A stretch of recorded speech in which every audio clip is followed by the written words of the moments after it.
Hola, aquí en la Universidad Autónoma Metropolitana, Unidad Xochimilco, de la División de Ciencias Sociales y Humanidades del Departamento de Política y Cultura, del área de Matemáticas aplicadas a las Ciencias Sociales, los profesores Alberto Isaac Pierdán Rodríguez, Jesús Ramírez Rosales y María Dolores Don Juan Morales, hemos preparado una serie de cápsulas de estadística y estamos en la parte de la descripción de datos, la segunda parte, y sería la cápsula número 6.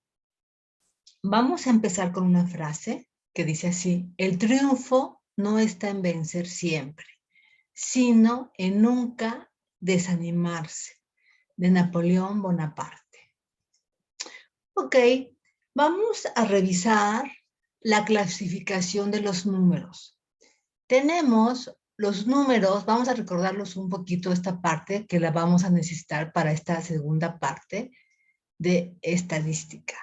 Los números complejos, ¿sí?, se dividen en los números reales y los ponemos con una R mayúscula y una doble rayita, y los números imaginarios puros. Dentro de los números reales tenemos los racionales, que los ponemos simbólicamente como una Q con doble rayita, y los números irracionales. De entre los racionales tenemos los números enteros con el símbolo Z y los fraccionarios. Los enteros son los naturales, primos, naturales compuestos, incluye el cero y los enteros negativos. Los fraccionarios, fracción propias y fracciones impropias. Los irracionales son irracionales algebraicos y trascendentes. Ahora vamos a enfocarnos solamente a los números reales. Los números reales, ya habíamos dicho que son los racionales y los irracionales. Vamos a poner aquí algunos ejemplos. Los enteros, tenemos los naturales, que es el 0, el 6, 12 entre 3 viene siendo un número entero, puesto que es 4, raíz cuadrada de 4 es 2, es número entero, es una forma de cómo se ponen. Los enteros negativos, menos 3, menos 12 tercios, viene siendo menos 4, raíz cúbica de menos 27 sería menos 3, que también son números negativos. Y habíamos dicho que en los naturales incluimos el 0. Los fraccionarios es 4, aunque aquí aparece coma 84, así se pone en algunos países, como en España y en Estados Unidos. En México ponemos un punto, sería 4.84, 5 tercios, 5.7, donde la rayita de arriba quiere decir que hay más decimales, menos 5 octavos, son fraccionarios. Los irracionales son aquellos que no podemos poner como los que tenemos acá arriba, como sería pi, que es 3.1416 y tiene una serie de números. Lo mismo, raíz cuadrada de 3 en negativo está fuera de la raíz, y raíz cuadrada de 2. Entonces, esto estamos recordando un poquito los números reales. Pero entre los reales tenemos lo que llamamos la recta numérica de los números reales, que van desde menos infinito hasta más infinito, donde en medio está el 0, del lado derecho están los números positivos y del lado izquierdo están los números negativos. Acá en estadística, por lo general, siempre tenemos números positivos y son sobre los que nos vamos a ir enfocando. Si nosotros ponemos un paréntesis redondo y otro paréntesis redondo, donde decimos algún rango de números, desde el 1 al 3, o un intervalo del 1 al 3, vemos que del 1 al 3 quiere decir que todos los números que están aquí adentro pertenecen a ese intervalo de 1 a 3, sin tocar el 1 y sin tocar el 3. Por eso aquí puse un como huequito y otro huequito acá. Eso nos quiere decir que son todos los números que se pueden acercar al 1 sin ser el 1, y todos los números que se pueden acercar al 3 sin ser el 3. O sea, hacia el 1 podemos acercarnos al punto 9999999 sin tocar el 1. Y hacia el lado derecho sin tocar el 3, nos podemos acercar al 2.999999. Y entre el 1 y el 3 hay un infinito número que podemos tener aquí. Entonces, eso es importante tomarlo en cuenta. Paréntesis redondos. Si usamos paréntesis cuadrados, quiere decir que el 2, el intervalo entre 2 y 5, el 2 está incluido y también el 5. Entonces, por eso aquí le pongo un puntito. Quiere decir que el 2 está incluido, el 5 está incluido. Y entre el 2 y el 5 hay una infinidad de números. Un infinito de números entre estos, entre este intervalo de 2 a 5. Ahora, si ponemos de un lado un paréntesis redondo, quiere decir que no llega a tocar el 2, porque aquí está el 2, este sería el límite inferior y el 5 sería el límite superior, y el paréntesis cuadrado me dice que sí lo toca, y le ponemos un puntito. Entonces, del lado izquierdo, podemos tener 1.99999 sin tocar el 2. Y del lado derecho, sí podemos tener 4.999 y también el 5, incluye el 5. Entonces, eso debe de quedar claro, porque vamos a empezar a construir nuestras tablas de frecuencia de estadísticas con intervalo. También tenemos, por el otro lado, si tenemos, por ejemplo, un intervalo de 3 a 6, con paréntesis cuadrado 3, y del lado derecho redondo, quiere decir que el 3 del lado izquierdo sí se incluye. Y desde el 3 hasta el 6 hay un infinito número. Hay muchos números aquí. Entonces, el 6 de este lado se acerca tanto el 5.9999 sin tocar el 6. Por eso aquí pusimos un como huequito. Y acá sí lo incluye. Entonces, esto es importante tomarlo en cuenta para poder construir nuestras tablas de frecuencias de estadística. Dentro de la distribución de frecuencias agrupadas, tenemos lo que le llamamos también datos agrupados y lo empleamos por lo general si las variables toman un número grande de valores o la variable es continua. Estamos hablando de variables cuantitativas.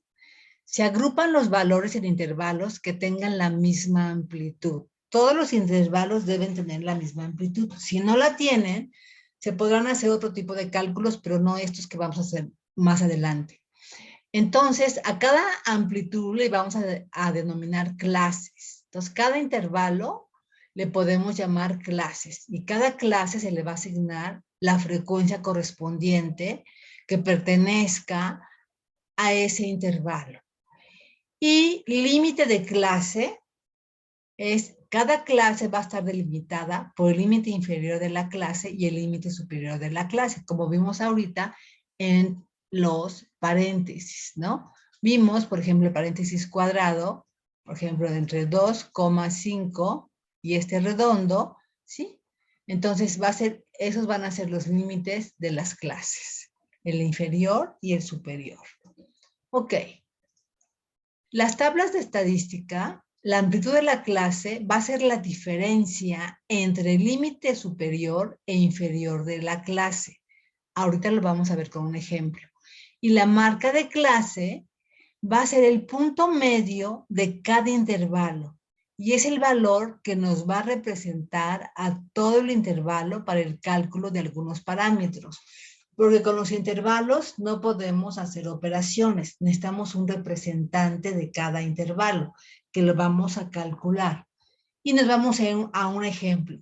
Tenemos 40 puntajes obtenidos de una evaluación máxima de 50 puntos en un grupo de estudiantes. Tenemos 3, 15, 24, 28 y así hasta 13. Primero tenemos que localizar los valores, el menor y el mayor de la distribución de estos datos. Como podemos observar, el 3 es el más pequeño y el 48 es el más grande. Entonces, primero localizamos esos dos valores. Los restamos y buscamos un número entero un poco mayor de esa diferencia y que sea divisible por el número de intervalos que queramos nosotros establecer. Entonces, vamos a pasar a la siguiente lámina. Entonces, es conveniente que el número de intervalos esté aproximadamente entre 6 y 15. En este caso dijimos que es 48 el máximo valor, el 3 es el mínimo. Hacemos la diferencia de 48 menos 3 y nos da 45. Lo vamos a incrementar hasta 50, por ejemplo, y lo vamos a dividir entre 5. Y nos va a dar 50 entre 5 igual a 10, que van a ser 10 intervalos. Y este 5 va a ser la amplitud de cada uno de los intervalos. Entonces vamos a formar los intervalos tomando en cuenta que el límite inferior de la clase sí pertenece al intervalo, pero el límite superior de la clase no pertenece al intervalo. O sea que vamos a utilizar, como vimos hace un rato, un paréntesis cuadrado y un paréntesis redondo para poder hacer estos intervalos. Entonces, si vamos a una hojita de Excel y nosotros ordenamos los datos, aquí tenemos del 1 hasta el 40, que son 40 datos. Aquí están los datos originales tal cual como nos dieron, 3, 15, 24, 28. Los capturamos en una hoja de Excel, los ordenamos y aquí tenemos ya todos los datos ordenados. Y como vemos, aquí tenemos el 3, que el valor mínimo, el máximo es el 48, la diferencia es 45, lo aumentamos en 5 unidades para tener 10 intervalos. Entonces 50 entre 5 me da 10, mi amplitud va a ser 5 y van a ser 10 los intervalos. Entonces, ¿qué tengo que hacer? Dijimos que el límite inferior sí va a estar incluido en el intervalo, no así el límite superior. Dijimos que son intervalos con amplitud 5.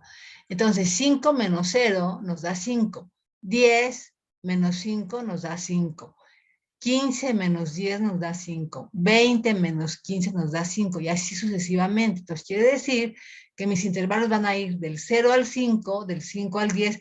Como podemos ver en el primer intervalo, el 4 no va a estar dentro de el 5 no va a estar dentro de este intervalo, va a estar hasta el siguiente intervalo, por eso usamos un paréntesis cuadrado. Ay, perdón.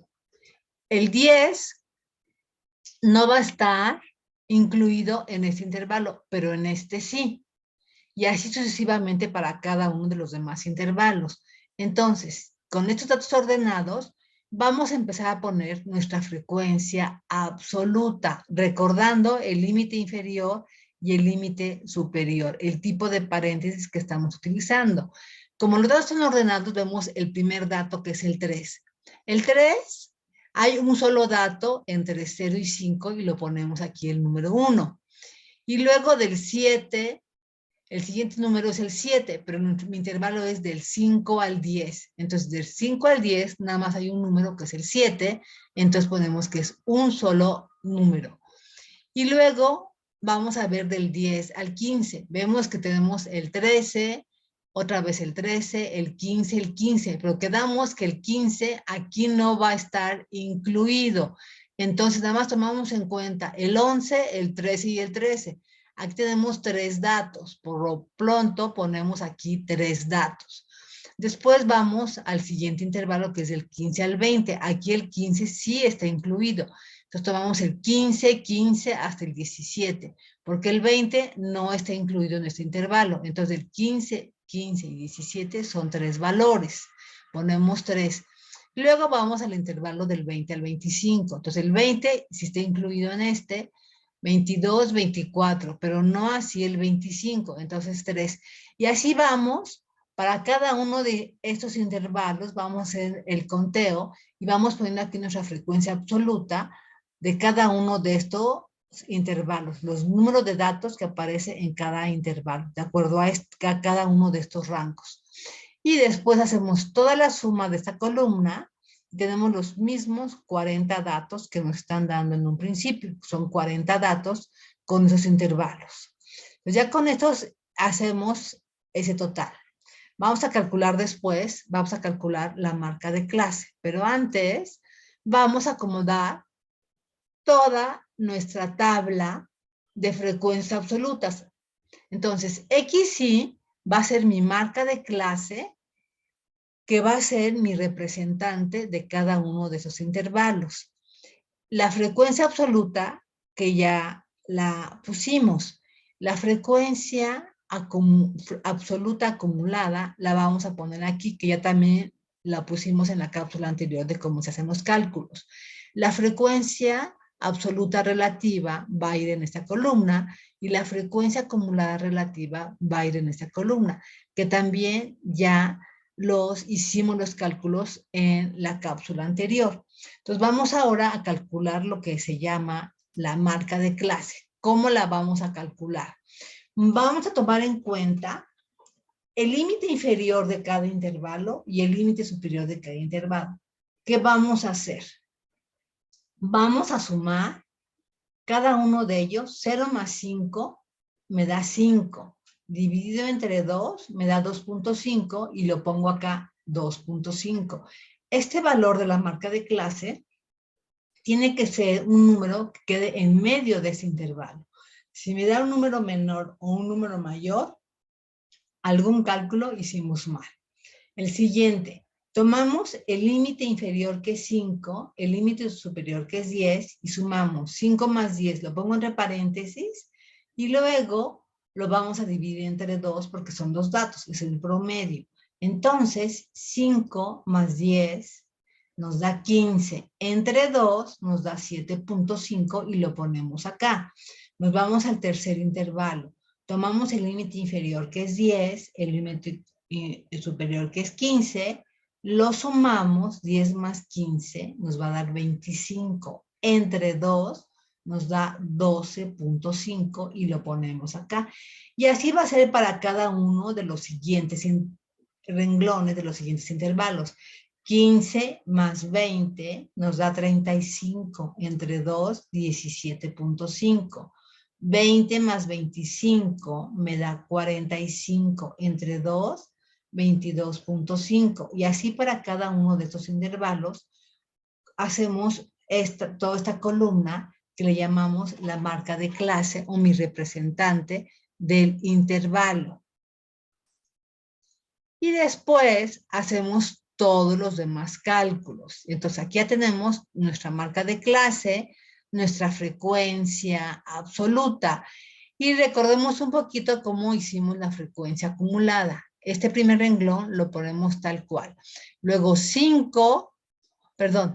1 más 1 me da 2. 2 más 3 me da 5. 5 más 3 nos da 8. 8 más 3 nos da 11. Y así nos vamos hasta el número final acumulado que nos debe dar el mismo número de datos totales que son 40. Y después habíamos hecho la frecuencia absoluta relativa. Nos vamos a nuestra columna de frecuencias absolutas y la vamos a dividir entre el total de datos. 1 entre 40 nos da 0.025. 1 entre 40 nos da 0.025. 3 entre 40, 0.075. Lo mismo acá, 3 y 3 nos va a dar lo mismo. 6 entre 40 nos da 0.150. Y así para cada uno de estos datos. La suma de estos datos nos debe dar 1 o muy cercano a 1 si lo hicimos manualmente con una calculadora. La frecuencia acumulada relativa, ya sea que pongamos este renglón acá y luego subimos 0.25 más 0.25 nos da 0.050. 0.050 más 0.075 nos va a dar 0.125 y así sucesivamente. Y el último valor aquí nos da 1. Entonces, eso lo podemos hacer o a la frecuencia acumulada absoluta le podemos dividir cada uno de estos valores entre 40. Entonces sería 1 entre 40 nos da 0.025. 2 entre 40, 0.050. 5 entre 40, 0.125. 8 entre 40, 0.2. 11 entre 40, 0.75. Y así sucesivamente. Entonces, esto lo pueden revisar en la cápsula anterior y si no, vamos a hacerlo en la hojita de Excel en la siguiente cápsula, complementando esta. El polígono de frecuencias lo vamos a ver en Excel, donde cada uno de estos puntos es el punto medio o la marca de clase de cada uno de estos intervalos, ¿sí? Entonces, aquí ponemos la frecuencia, aquí ponemos el intervalo. Es el puntaje de los alumnos en un examen que la máxima puntuación era 50. Este sería el polígono de frecuencias. El histograma o diagrama de barras, ¿sí? También lo vamos a hacer en la hojita de Excel y ya lo habíamos hecho en la cápsula anterior, pero lo vamos a volver a hacer para datos agrupados. Y aquí ponemos cada uno de los intervalos que vamos teniendo y acá es la frecuencia de cada uno de esos intervalos. Aquí la mayor frecuencia está entre 35 y 40, ¿no? De 10 alumnos, aquí 4, aquí 2, y así en cada uno de ellos. Y la ojiva o la frecuencia acumulada, la vamos a calcular aquí los porcentajes, acá están los intervalos, y una gráfica creciente. Ok. Y para definir cuál debe de ser el número de intervalos, la práctica y la experiencia del investigador van a ser la mejor guía. Los conjuntos de datos mayores van a requerir más intervalos. Si son muy pocas las clases, las pautas y algunas características de los datos pueden quedar ocultas. Así hay que tener mucho cuidado en cuál va a ser el tamaño de la amplitud de cada intervalo y cuántos intervalos van a ser suficientes de acuerdo al número de datos que tengamos. Si son demasiadas clases, algunos intervalos no van a contener ninguna observación o van a tener una frecuencia muy pequeña. Aquí voy a poner una tablita de una sugerencia. Es solamente una sugerencia. Por ejemplo, esta es una guía rápida para decidir un número aproximado de intervalos de una distribución de frecuencias. Por ejemplo, si nuestro tamaño de muestra es menos de 50, entre 5 y 7 intervalos, está bien. Entre 50 y 100, entre 7 y 8 intervalos, está bien. De 101 a 500, de 8 a 10 intervalos. De 501 a 1000, entre 10 y 11 intervalos. De 1001 a 5000, entre 11 y 14 intervalos. Y más de 5000, entre 14 y 20 intervalos. Esta no es una regla, esta es una sugerencia. Todo depende del tipo de datos que tengamos y también el tipo de variable que tengamos. Aquí es para las variables cuantitativas. Ok, vamos a terminar con esta frase. El éxito no se logra solo con cualidades especiales. Es sobre todo un trabajo de constancia, de método y de organización. De Víctor Hugo. Muchas gracias por su atención y cualquier duda, véanla con su profesor que les esté dando su clase. Gracias.